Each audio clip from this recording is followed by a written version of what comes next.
kod izvođenja određenih vježbi bitno nam je da obratimo pažnju kako nam stoji zdjelica, odnosno u kojem položaju zarolamo zdjelicu.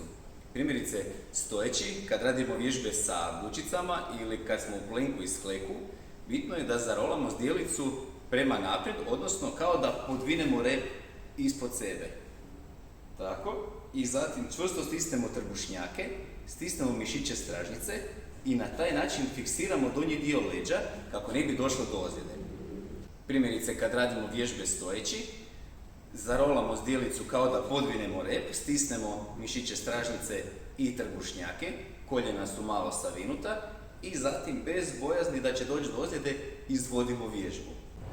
Isto tako i kod vježbe plenka, znači zarolamo zdjelicu kao da podvinemo rep, stisnemo čvrsto trbušne mišiće, mišiće stražnjice i na taj način su leđa ravna i teže dođe do ozljede. Isto tako i kad radimo sklek, znači u istoj toj poziciji zarolamo zdjelicu, stisnemo stražnjicu, mišiće trbuha i možemo raditi lijepo ravno sklek.